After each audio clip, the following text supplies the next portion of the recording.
সংসার হলো অনেক বড় একটা মায়ার জায়গা, কিন্তু এই মায়াটা কিন্তু একদিনে তৈরি হয় না, একটু একটু করে হয়। নিজের হাতে যখন সংসারের জিনিসগুলো একটু একটু করে কেনে, একটু করে সাজান, ওগুলোর যত্ন নেন, আর এটা ও করতে করতে কিন্তু সেটা অনেক বড় একটা মায়ার জায়গা, অনেক বড় ভালোবাসার একটা জায়গা তৈরি হয়। অন্যের সংসারের মতো আমার সংসারটা অনেক যত্নের, মায়ার আর ভালোবাসার একটা সংসার। একটু একটু করে আমি অনেক কিছু কিনি, সেটা সাজাই, যত্ন করি, আর এই সাজানো গোছানো করতে কিন্তু আমার খুব ভালো লাগে। কিছুদিন পরপরই দেখা যায় আমি এক একটা জায়গা এক এক রকম ভাবে সাজাই, একটু পরিবর্তন করি, করলে আবার মনে হয় একটু নতুন লাগে। প্রথমে যখন কোনো একটা ঘরে আমরা থাকা শুরু করি তখন কিন্তু সেই ঘরটা আমাদের এত মায়ার ভালোবাসার থাকে না বা আপন থাকে না।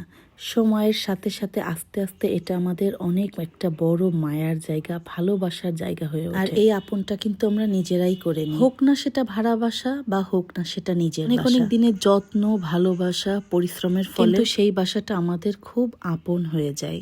সো হ্যালো এভরিওয়ান, আসসালামু আলাইকুম।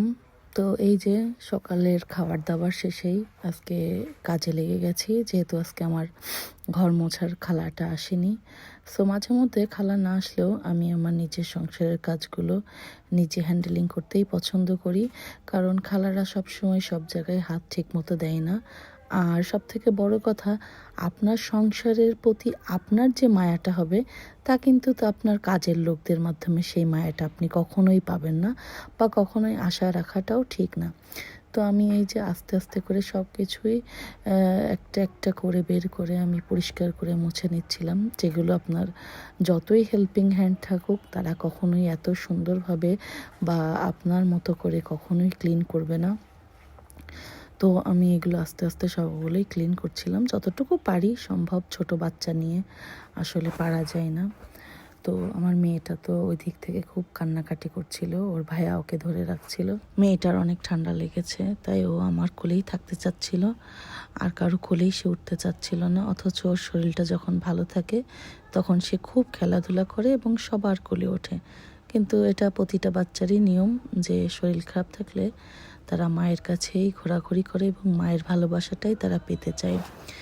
তো এই যে সেদিন টমেটো সস করেছিলাম, ভালো করে ক্লিন করা হয়েছিল না, তো আজকে সেটা ক্লিন করে নিলাম।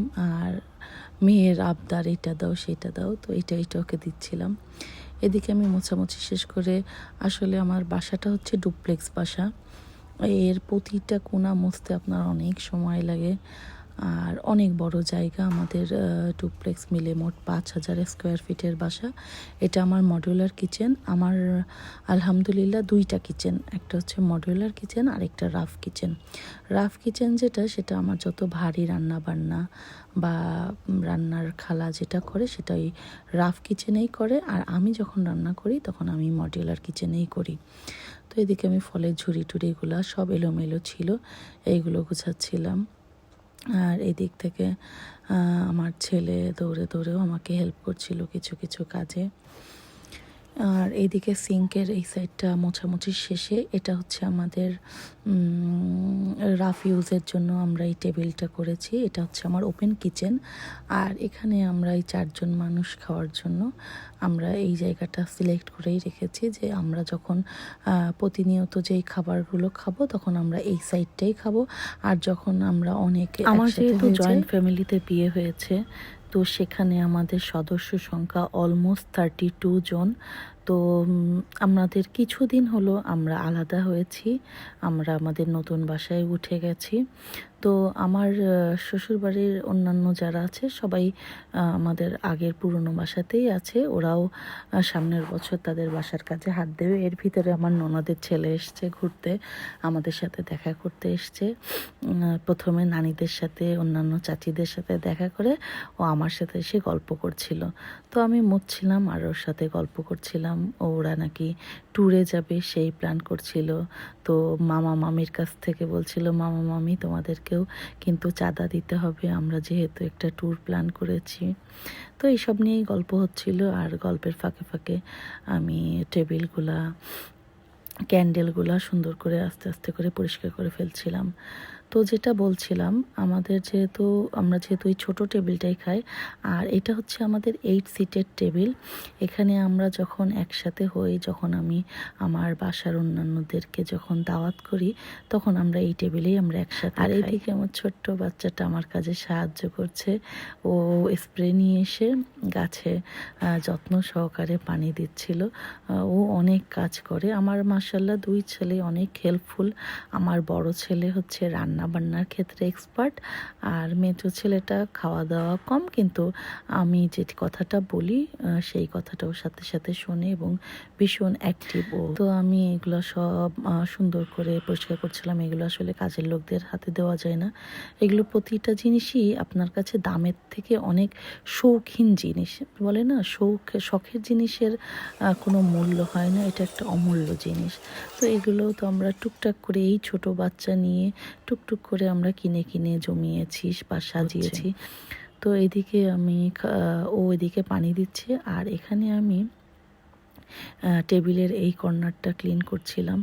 আসলে পরিষ্কার করতে যে এত সময় লাগে, প্রচুর সময় লাগে। আমি অলমোস্ট 1 ঘন্টা ধরে এগুলো ক্লিন করছি, যেটা আপনাদেরকে হয়তো মাত্র 10-12 মিনিটের একটা ভিডিওই দেখিয়ে দিচ্ছিলাম। আর এদিকে আমি গাছে পানি দিচ্ছিলাম। যেহেতু এই গাছগুলো ইনডোর প্লান্ট, আমরা সেহেতু এগুলো বা গার্ডেনে রেখে দিয়েছি। যখন আমাদের গেস্ট আসে তখন আমরা এই গাছগুলো সব জায়গায় সাজিয়ে দিই। তো আজকে এই পর্যন্তই, কালকে অন্য কোনো ভ্লগ নিয়ে হাজির হব। তো এই ছোট্ট একটা ভিডিও আমার বাড়ির, আর মাছগুলো আমাকে দেখে দৌড়ে আসছিল। সো আল্লাহ হাফেজ।